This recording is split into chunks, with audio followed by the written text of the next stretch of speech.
Ayun, shoutout sa mga mamaw. SI Runners. Oh, shoutout natin. Sundan nyo yun sa... Okay, pa home base na. Okay.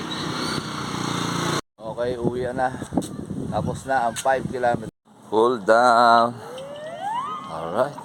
Okay, 5 kilometers na. Nag-speed run tayo. Okay, barefoot running day 359. Magbabike to, bike and running. Ala, teacher busy.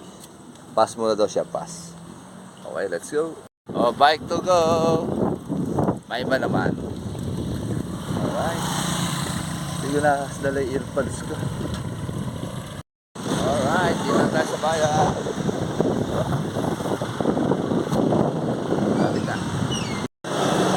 Ang sapol dito, legs. Alright, sarap. Asa parang uulan. Okay. 1 kilometer. It's not 4 minutes and 51 seconds. 80 kilocalories per. Ayun, shoutout sa mga mamaw. SI Runners. Oh.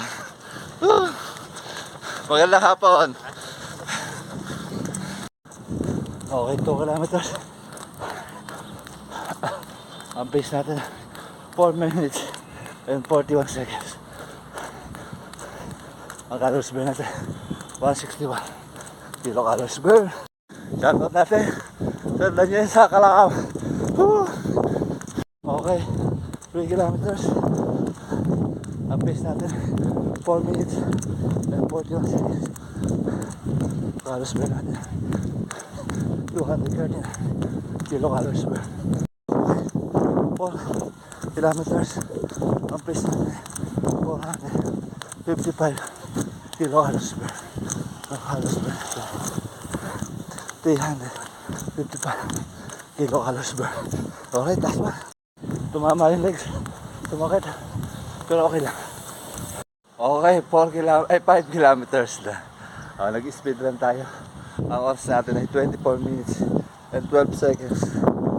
Best of July ko. Ang pace natin nung huli is 5 minutes and 5 seconds. Bumagal tayo. Ang overall pace natin ay 4 minutes and 51 seconds. Cool down. Lakas nature kaya nag-speed run ako. Tapos tumama yung legs. Dahil nag-bike ako. Medyo naramdaman ko ng konti pero wala nang problema. Okay. Cool down. Ang calories burn natin ay 412 kilocalories burn. Alright. Salamat. At may lakas pa rin.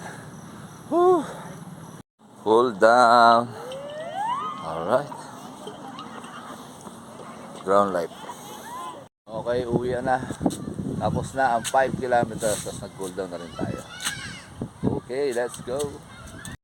Okay. Goodbye Forest Lake na. Forest Lake. Okay, pa home base na. Ay, sarap mag bike with matching jogging. Pwede na tayo sa ganong workout. Pagka ganon, kota na.